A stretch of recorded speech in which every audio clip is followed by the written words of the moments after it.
ஆசை.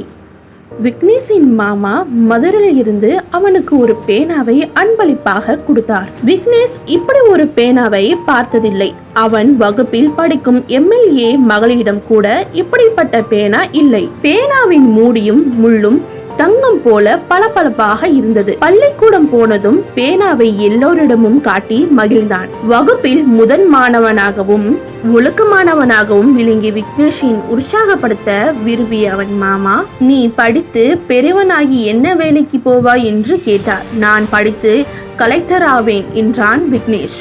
இதை கேட்ட அவன் அப்பா, விரலுக்கு ஏத்த வீக்கம் வேண்டும் என்று, நீ சாதாரண விவசாயியின் மகன், நீ ஆசைப்படுவதில் அளவு வேண்டும் என்றார். ஒரு ஏழையின் மகன் கலெக்டராக வர ஆசைப்படுவது பேராசையா என்று நினைத்தான். வகுப்பில் கவலையாக இருந்தான். வகுப்பு ஆசிரியர் அவனை பார்த்து விசாரித்த போது அவன் கவலையாக சொன்னான். அவன் சொன்னதை கேட்டதும் ஆசிரியர், இதற்கு நானே உனக்கு நல்ல பதிலாக சொல்கிறேன் என்றார்.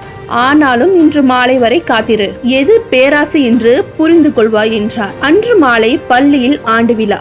அதற்கு மாவட்ட ஆட்சியர் தலைவர் தலைமை தாங்கினார். மாவட்ட ஆட்சித் தலைவர் பேசும்போது கூட்டத்தில் உட்கார்ந்திருந்த விக்னேஷிடம் அந்த ஆசிரியர், உன் சந்தேகத்தை அவரிடமே கேள் என்றார். தைரியமாக எழுந்து கலெக்டரிடம், ஒரு ஏழை விவசாயியின் மகன் கலெக்டராக வர ஆசைப்படுவது பேராசையா என்று கேட்டான். நிச்சயமாக இல்லை. நேர்மையான வழியில் பெறுவதாக இருந்தால் உலகத்தையே கூட வாங்க ஆசைப்படலாம். உழைப்பும் உறுதியான முயற்சியும் இருந்தால் எதற்கும் ஆசைப்படலாம். அது பேராசை ஆகாது என்று பேசி முடித்தார் கலெக்டர். 20 ஆண்டுகள் கழிந்தன. அதே பள்ளியில் மாவட்ட ஆட்சித் தலைவர் விக்னேஷ் ஆண்டு விழாவில் பேசிக் கொண்டிருந்தார். நம்பிக்கையும் உறுதியான முயற்சியும் உழைப்பும் தர தயாராக இருந்தால் கலெக்டராக மட்டுமல்ல, இந்த நாட்டின் ஜனாதிபதியாக வர ஆசைப்படுவது கூட பேராசை ஆகாது என்று சொன்னபோது மாணவர்கள் கைத்தட்டி ஆரவாரம் செய்தனர்.